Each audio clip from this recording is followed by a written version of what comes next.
Now, I'm not sure if this, is showing in other countries outside of the United States, or maybe it's in every country. I'm not sure. But if you guys have noticed, on cable television, right, at least here in the States, I've been seeing this advertisement for PlayStation Now, right? And this comes right after, of course, they dropped the price of PS Now. And so I figured I wanted to talk a little bit about, after I saw that trailer, I mean, not the trailer, but the ad, talk a little bit about PlayStation Now and where it's at, with some new news that we got here involving PlayStation Now and the future of PS Now as a whole. So what's going on, guys? It is your boy TK here, back again with another video, and we're gonna go over PlayStation Now.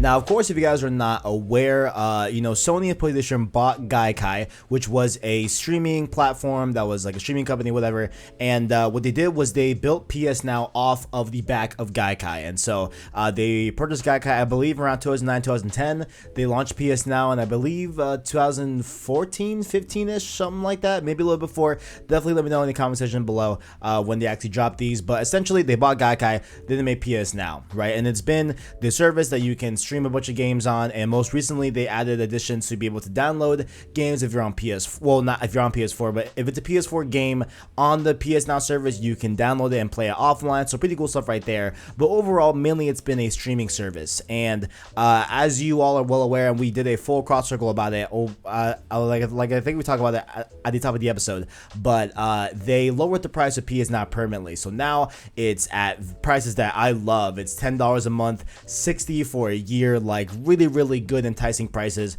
for the service, which even made Shuhei Yoshida actually sign up for the PS Now service. So I'll put it here on screen, his tweets, and I thought that was quite interesting too, that we didn't even talk about here on the channel, that Yoshida somehow didn't have access to PS Now, and I figured he would get it for free since he's a PlayStation executive. But oh well, I guess now that he has a service, so he can enjoy it like all of us and stuff like that. And actually, the price drop made him sign up for the service, and so very interesting how he wasn't even on it. But it looks like there is a clear, deliberate push.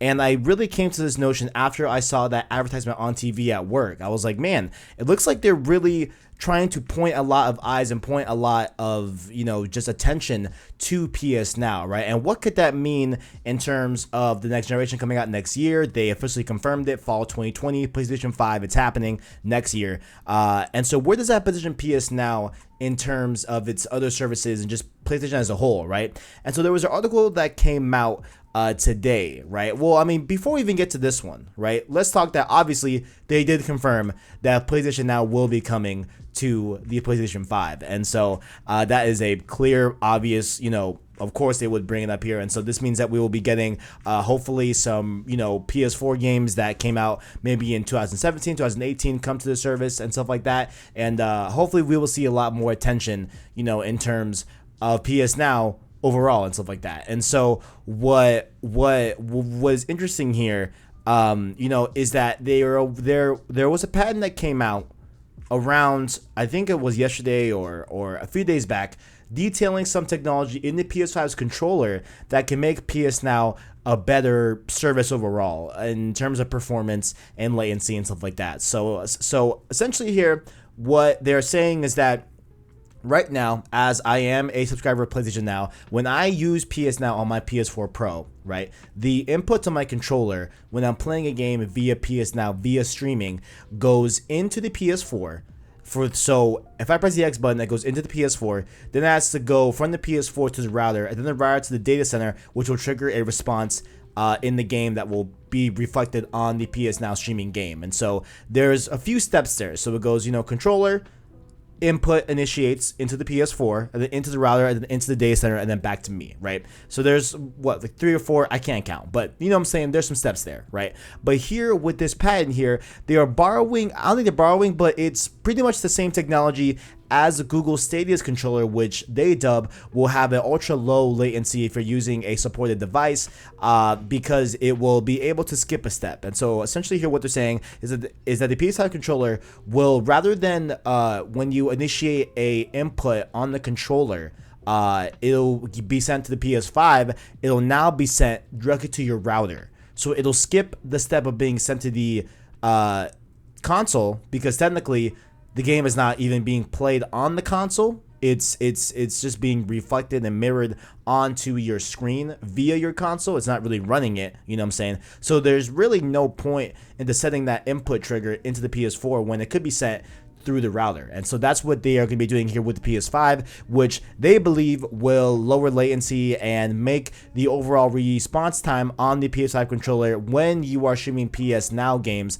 a little bit more toned down and definitely a lot better of an experience from that standpoint. And so I think obviously that's a really good idea. You know, I think it'll be really good. And like, honestly, for me, right, you all know, I actually really like the PS Now service, right? Like, I don't have an issue with it. I have had it drop, honestly, maybe 2 or 3 times, and I've played a full Red Dead playthrough. I've done all of the Batman games on there as well, and I've tried some other things here and there. But overall, I think streaming on PS Now, at least for me, is a very good experience. Now, granted, I have pretty good internet, and by pretty good, I mean really good internet. I have 100 up, 100 down, pretty good internet, you know what I'm saying? I'm wired in for my PS4 Pro. It's not off of Wi-Fi, so I pretty much have like the best terms possible and the best, you know, environment possible to be able to stream PS Now games. And so for me, it works pretty good. I know a lot of people, it's very much different. It's not the same type of experience. Some people hate it. Some people, it doesn't run that well. They have poor internet. They can't get good internet, you know what I'm saying? So obviously there's a lot of different factors to it, but at least for me personally, it's been good for me. So in terms of like input lag, the only experience I've had with bad input lag in PS Now was when I was playing some of the Batman games, and especially the ones that were early on, especially like Arkham Asylum and Arkham City. Those games, when I was trying to do combos and trying to do counters and block, I could feel the delay at that standpoint, where like I felt like I had to push it a little bit sooner than I thought I would be able to push it to be able to achieve it. I had to do it a little bit further than that. Earlier than that. So I know I felt it kind of there, the latency, but overall I haven't really felt that much latency with PS Now, you know, and that's right now. So it's only going to get better and better from this standpoint, which is a really good thing, you know, that we see here. But to kind of just blow up the whole topic as well, which I want to hear your guys' input on as well. Where do we think PS Now will be when the PS5, you know, releases? Like, we are now getting these new initiatives where they dropped God of War, and they dropped a bunch of other, you know, AAA first party AAA games that were out relatively not that long ago. You know, God of War dropped in 2018, you know, back in April 20th, you know what I'm saying? And then you know what I'm saying? So like, so those games were not that far off, and they're already on PS Now, granted for a limited time, and they say that now they are going to be, you know, cycling in these like ultra top tier games onto PS Now for a limited time from here on out, you know what I'm saying?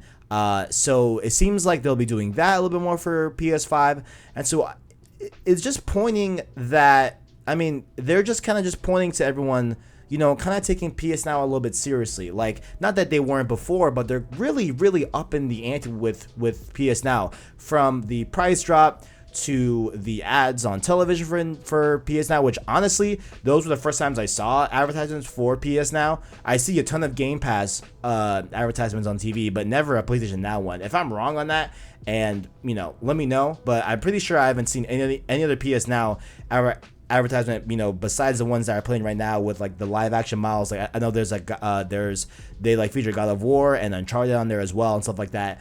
But maybe there are ones in the past that I just don't remember. I don't know. But it seems like it's the first PS Now ad I've seen on TV in a while, right?